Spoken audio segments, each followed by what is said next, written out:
In June 2011, Christchurch, New Zealand suffered an earthquake that left a lot of the city in chaos, destroying buildings and infrastructure and leaving over 50,000 homes without power.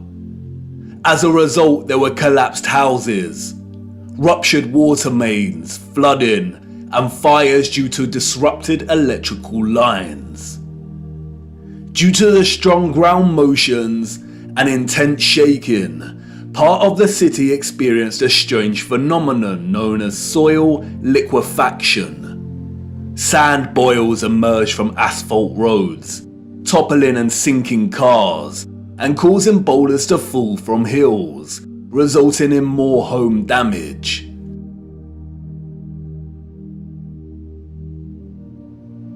Soil liquefaction occurs when saturated soil loses its strength and stiffness in response to an applied stress, such as shaking or other sudden changes, such as a strong explosion. Loose, saturated soil or sand has a tendency to compress when a load is applied, but in the event of a stress, such as shaking or an explosion, we see the opposite.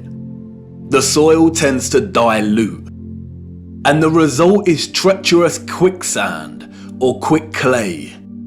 The land turns to liquid, causing structures of heavy mass such as buildings, infrastructure, and cars to start sinking, topple over, or collapse. It can also affect dams and bridges. Turbidity currents can also form huge landslides that are impossible to stop. In the worst case scenario, entire cities may be destroyed. As you can see, liquefaction can move entire areas of land. The mud can rise dramatically and rapidly, and its destructive force is unstoppable. It is a well-documented phenomenon. The 1964 earthquake in Nagata, Japan caused liquefaction, and we can see the effects very clearly in these photos. The same here with the 1964 Alaska earthquake. Buildings toppling, cars sinking, infrastructure collapsing. Once the stress has subsided, the soil begins to solidify once again, and we can see the aftermath. Uneven, muddy streets remain where there was once road paving. Returning to photographs of 19th century cities, we see a similar situation here. The roads are unrefined and full of mud. We see unsophisticated, uneven, coarse, and muddy roads everywhere against a backdrop of refined, sophisticated, and magnificent architecture. Could these cities have suffered the similar fate of soil liquefaction that we see in more recent times? Perhaps. But unfortunately, muddy roads is not enough evidence to base any conclusions on, is it? Children ask the most vital of questions, and adults, in their foggy stupor, usually provide the most unsatisfactory answers, often regurgitating learned nonsensical information that leave the child's imagination unfulfilled. Squelching along these muddy 19th century roads, observing their surroundings, a child may ask, why did they build the windows so low to the ground?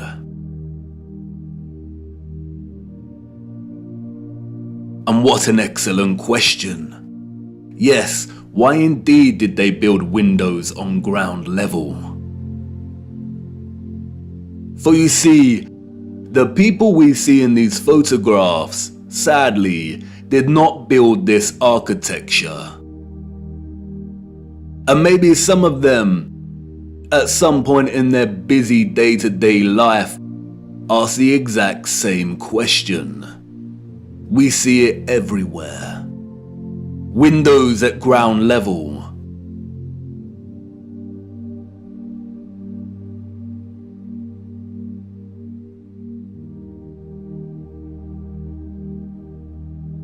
Windows partially below ground level.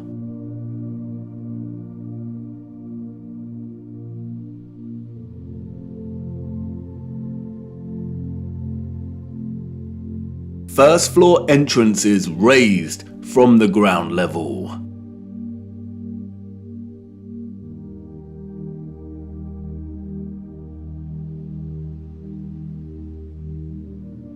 Steps leading down to entrances below ground level.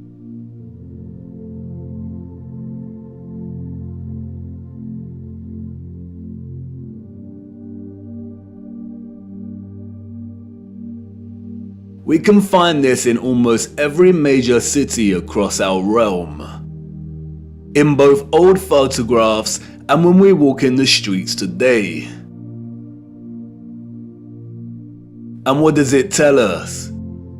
That a society with access to modest construction tools and horse and car constructed their infrastructure by first spending countless amounts of hours and energy clearing land with a depth of over 3 meters to begin their construction. Building basement floors is incredibly hard work. Since the 20th century, large powered excavation machines, such as backhoes and front-end loaders, have reduced the time and manpower needed to dig a basement dramatically, as compared to digging by hand with a spade. Perhaps you could say that our historical ancestors were just that dedicated to the architecture they built. And you could say that many of the sunken buildings we see are actually due to elevations and depressions in the natural landscape. The official narrative, which is always full of inconsistencies, perhaps would suffice if it was not for contemporary excavation.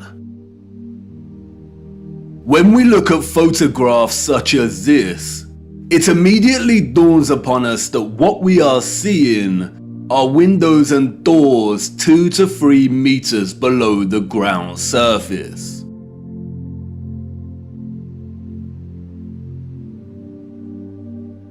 Why are there windows and doors underground?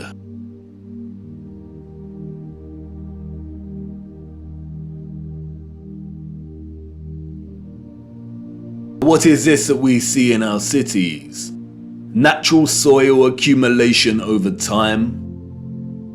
Geologists have never been able to ascribe a consistent value to worldwide natural topsoil accumulation, because it is impossible.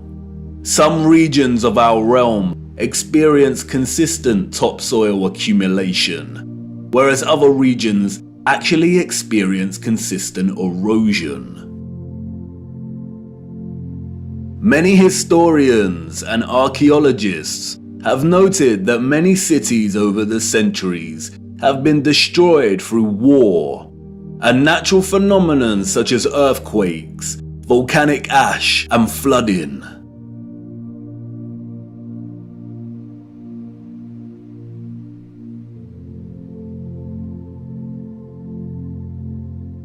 Aren't these just the layers of previous civilizations?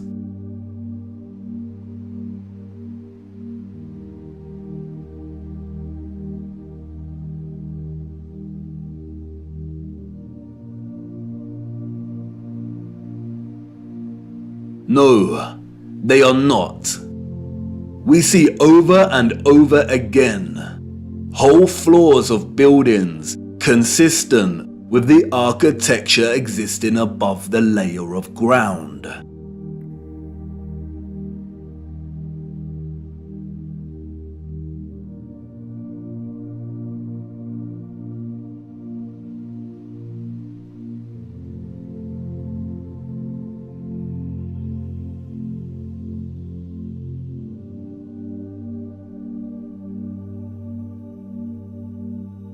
You see, what lies beneath is not the unfamiliar traces of previous generations, but of the same generation that built these structures. And once you really see this kind of sunken, buried infrastructure that exists in such prevalence across our world, you can never unsee it.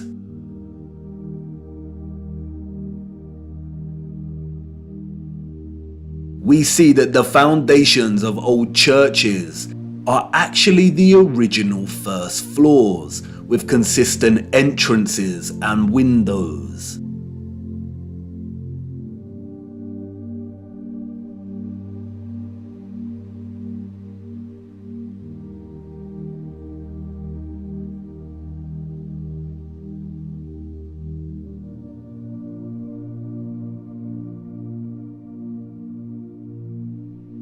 We see mosaics unearthed. We see pillars, columns and arches that were originally much larger, and it was the layer of soil that reduced their size, as if they weren't big enough to begin with.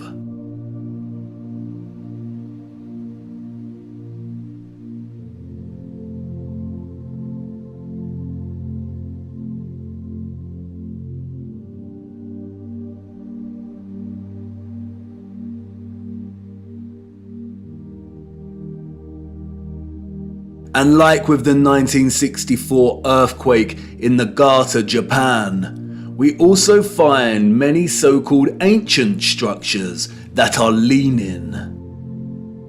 As if at some point, the soil beneath these structures loosened and liquefied. We have the Sahurzen Church Tower and Our Dear Lady at the Mountain Church Tower in Germany. The Tiger Hill Pagoda in China, the Leaning Tower of Neveyansk in Russia, the Leaning Temple of Huma in India, Oud Kirk in the Netherlands, the Tower of Zaragoza in Spain, and, of course, the Tower of Pisa. The official liars of the world try to justify the buried and tilting structures we see, filling our heads with stories of antiquity and ever-changing geology. But it becomes trickier for them when we turn our attention to America. If we are to believe their narrative, then all of the buildings we see in 19th century photographs of the burgeoning American cities are newly constructed. Why do we see famous structures, such as the Washington Capitol building, with consistent infrastructure that buries very deep into the ground? And again, the inconsistencies do not add up.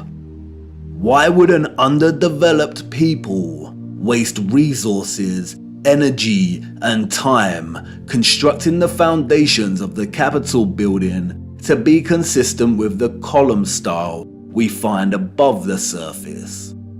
The foundations did not have to feature columns. Columns, we are told, are a stylistic choice, not a functional one. So why would they do this? In a nutshell, they wouldn't.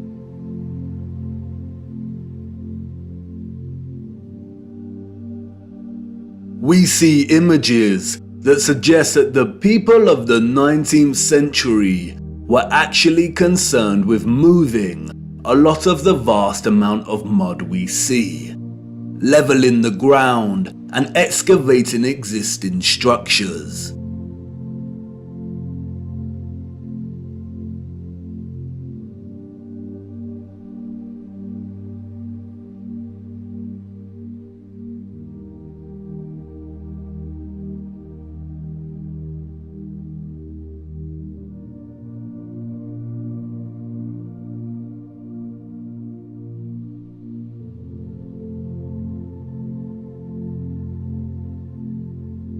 The consistency and prevalence of buried architecture across our realm indicate that whatever happened was a worldwide event, despite regional differences in natural topsoil accumulation and erosion. And there is no official narrative explanation that justifies the buried architecture we see. No explanation provided to justify the amount of mud we see in 19th century photographs of our cities. On the roads, mud piles from clearing, the roads uneven, the land ravaged, but the architecture grand, perfect, and intact.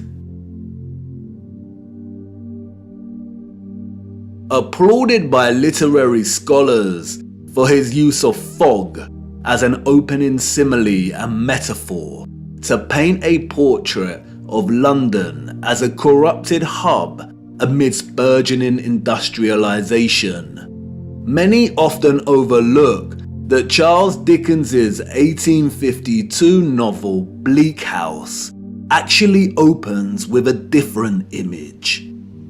London, Michaelmas term lately over, and the Lord Chancellor sitting in Lincoln's Inn Hall.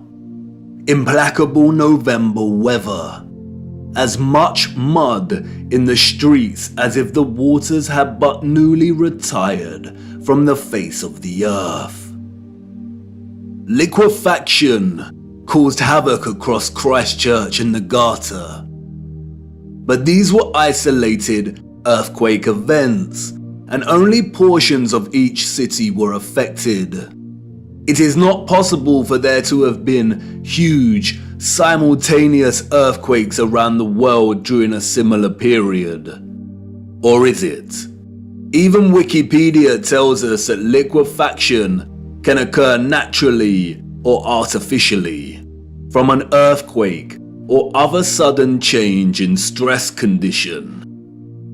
Even if this was the case, we do not see the same structural damage to the buildings in the 19th century like we do in cases such as Christchurch and the Garter. Most of the buried architecture we see is intact.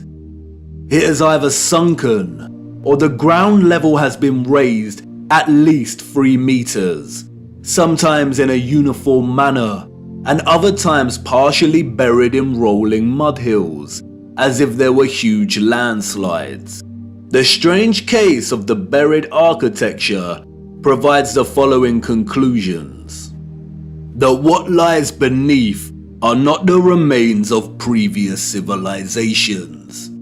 More often than not, the buried structures are consistent with the architecture we see above ground. That the structures are much larger than originally suspected, and therefore they are even more of a construction impossibility for a Victorian generation of horse and cart, and those existing before them. That natural topsoil accumulation and soil liquefaction are not satisfactory explanations for what we see here. Whatever took place had to be something much larger and widespread, such as a natural or artificial earthly cataclysm of sorts. As many of the photographs show, many citizens of the 1800s were responsible for moving much of the mud, leveling the ground, and excavating buildings, which suggests that whatever happened had happened very recently in their past. The complete absence of a reasonable mainstream justification for the buried architecture we see suggests that the controllers of our realm are deliberately trying to hide whatever happened. And what of the deserted cities we see in the earlier photographs? If these cities were truly empty, then we must ask why. We must also ask how all the people got there in the end. In the space of 30 or so years, we see a city go from barren to bustling.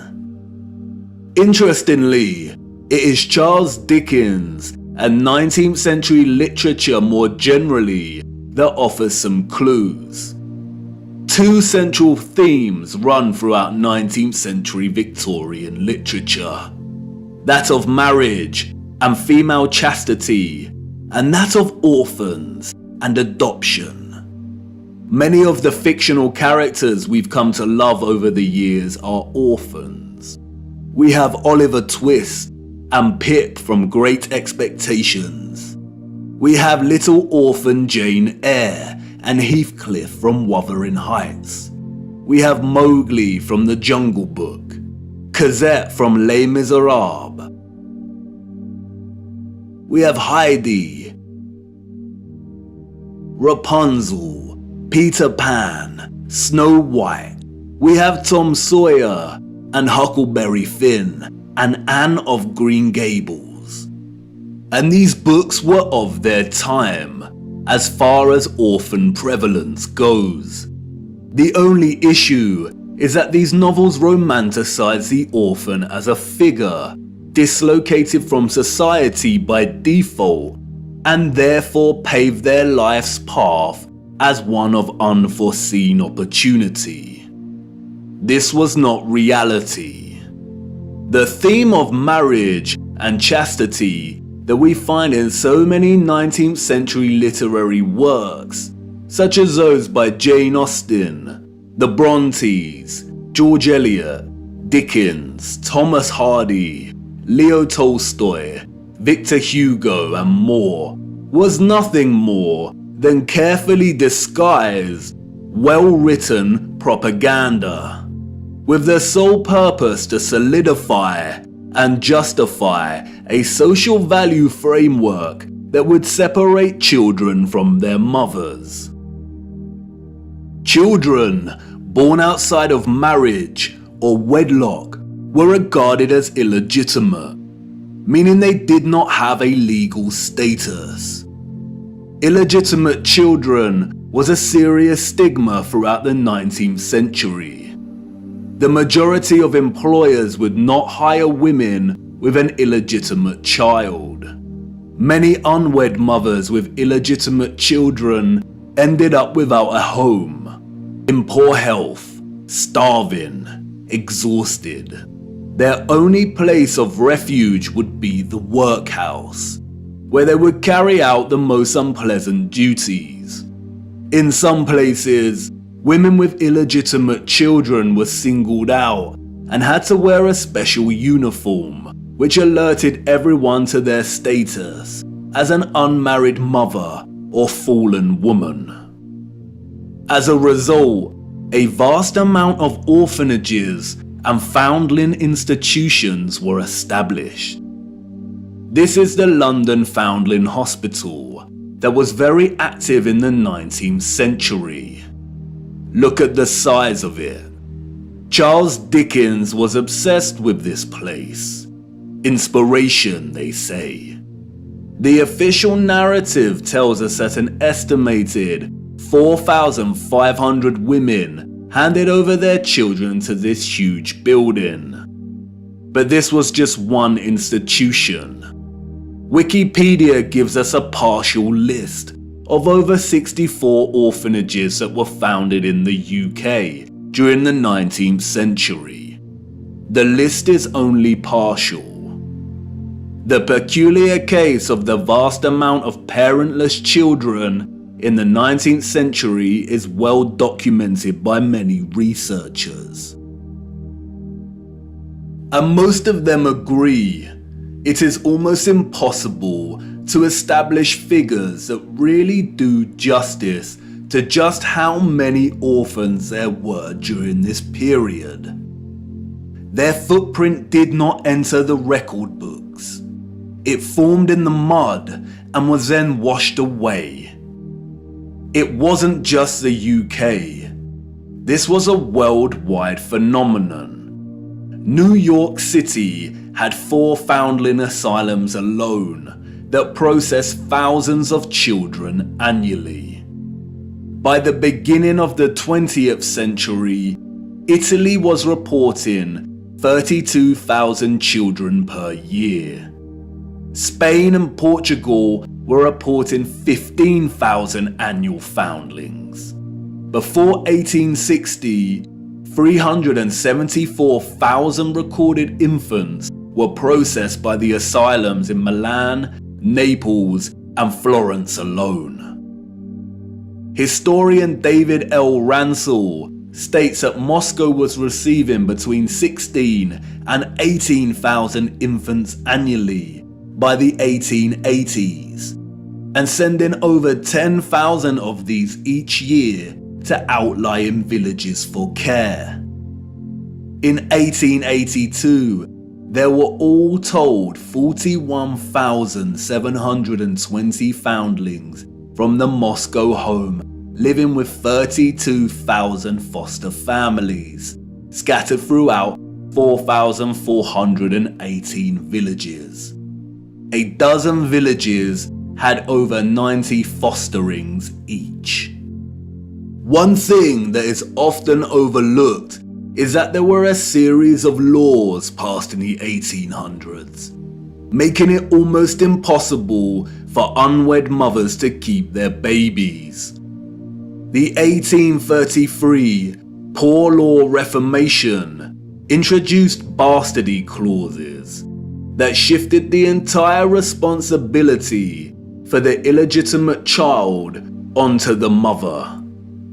Social stigma meant that she would not be able to provide care for her child and would be forced to hand them over to the authorities, or worse. Advertisements for adoption or nurse care became popular in newspapers. And, as many scholars have pointed out, these were a front for what was termed baby farmers, or paid murder. As Dorothy L. Haller states, the adverts may have been misleading to the general public, but read like a coded message to unwed mothers. No references are asked for, and none are offered. The sum of 15 shillings a week to keep an infant or a sickly child was inadequate, and a sickly child and an infant under 2 months were the least likely to survive, and the cheapest to bury. Infants were taken, no questions asked, and it was understood that for £12 no questions were expected to be asked. The transaction between the mother and the baby farmer usually took place in a public place, on public transportation, or through a second party. No personal information was exchanged. The money was paid, and the transaction was complete. The mother knew she would never see her infant alive again. Most children, however, were not murdered, but were dropped off at the doorsteps of orphanages or the workhouse. All children taken into these institutions were given entirely new identities. They were provided for with shelter, food, and clothing temporarily, and then sent off to workhouses or another location. Photographs in the 19th century were scarce, but towards the end of the century we see more photographs, and the last continent to experience such mass exodus of orphans was the United States. And it is here that we see evidence of the orphan trains. The first group of these orphans arrived in Michigan in 1854, and from that moment on, the movement shipped hundreds of thousands of children across the states until it ended in 1929. Officially, there were over 97 institutions involved in orphans and orphan trains in the 19th century.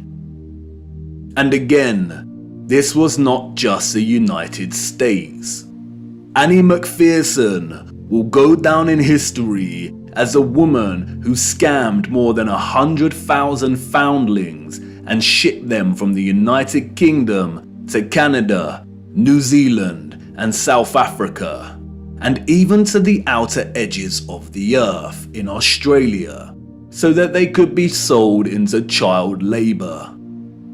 Why do we see so many photographs of orphans in workhouses? Why are they working with machinery created for adult use? Were there not enough adults during this time to carry out this work? And then there is the strange case of the burgeoning American amusement parks at the turn of the 20th century. In addition to rides and exhibits, many of these parks featured an unusual attraction: infantoriums. Visitors of these parks could stroll around with ice cream and swing by these stations, a visit equivalent to that of a fully functional neonatal intensive care unit, complete with incubators filled with sleeping, premature babies. History has been kind to Martin Cooney. Touted as a hero, Cooney was the German mind behind the incubators. His first encounter with premature babies, we are told, was at the 1896 World's Fair. He knew immediately that the exhibition would save babies' lives. The technology to keep premature babies alive was expensive, and he knew the public would pay to see the babies in incubators. He would charge an entrance fee at the amusement parks to generate funds to help these babies live. Nurses tended to the babies as an enraptured public looked on. Like any other amusement, the premature baby exhibits included carnival barkers who tried to lure the public to come and see the babies. I don't know about you, but I find something very off about these incubators. Advertised as featuring living babies, a lot of the fairs where Cooney showed his babies also featured eugenics exhibitions. Eugenics is a field of corrupted pseudoscience that endorses selective breeding to improve the genetic quality of the human population. Eugenics was inspired by Darwinism and was a driving ideology that fueled the Nazis. Why are people paying to see living babies as if they had never seen a living infant before? Did people of the time not have their own babies? And where are these infants' parents? How did they have the technology in the 19th century to keep premature babies alive in such a way? Or is something off, once again, with the official narrative? There were 80,000 premature babies who were treated in these amusement park incubators. 80,000. The hundreds of thousands of orphans in the 19th century are just barely believable. Were women really that carefree? Did America even have the population numbers to justify 80,000 premature babies? We are not talking orphans here, but infants born prematurely. The narrative is not convincing or realistically fathomable. Where did these babies come from? More troubling is Cooney's background. As many historians have pointed out, he had no medical degree or training. His story is a very similar one of unconvincing philanthropy that we find surrounding some of our contemporary figures today that also do not have medical degrees. And then there is Marie Dressler, a Canadian silent film and Depression-era movie star. She adopted one of these incubator babies. celebrities and adoption. The official narrative conveniently leaves this out of her story and tells us that she may have had a daughter who died as a small child. But the photographs suggest otherwise. Did she adopt her incubator baby at one of these fairs? Were the fairs a front for illicit adoption of premature babies? Even if they were premature, did that mean they had no parents? Who owned and was responsible for these parks? And what happened to the babies once they grew and left the incubators? If something feels eerily wrong about the entire narrative surrounding these parks and orphans, it's because we are not being told the truth. Why were there hundreds of thousands of parentless children in the 19th century? Where did they come from? They were relocated all over the world. Europe, America, Russia, Australia, Canada. Why? Especially when most still had a living parent. If pregnancy out of wedlock was such a social stigma that resulted in such trauma, why would so many people put themselves in that position in the first place? Did the government really care about social morality enough to pass laws? And all the effort to build and maintain orphanages and orphan relocation networks, would this not burden governmental finances and administration systems? It certainly would have. But you see, there was a greater purpose behind the government's worldwide agenda: repopulation. The social narrative of chastity was nothing more than propaganda and justification for stealing children. The reason we see empty cities in the early 19th century is because they were in fact empty, void of population. And the reason they are bustling 30 years later is because orphans were shipped into these cities to repopulate them. You see, in the early 19th century, there was a worldwide reset of sorts through depopulation and then repopulation. The people we see in these photographs did not build this architecture. They inherited it, along with a lot of mud. Not only did they inherit it without a clue as to what it actually was and who it belonged to, but they were unknowingly complicit in repurposing pretty much all of these structures.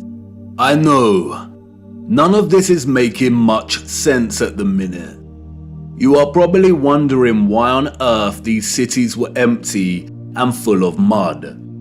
What happened that meant governments needed to repopulate the earth?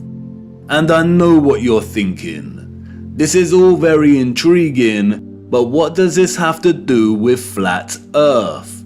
You want to know more about the firmament, the sun and moon, and our stationary plane. Do not worry. Everything will become clearer as we continue our journey. The prevalent evidence of buried infrastructure, coupled with deserted cities and a burgeoning industry of orphans, is just a start. These are all necessary clues, hinting at some kind of cataclysm, but the real story hasn't truly begun yet. The stage had to be set first, and now it is ready. And even if you cannot see it yet, I know you feel it, viewer.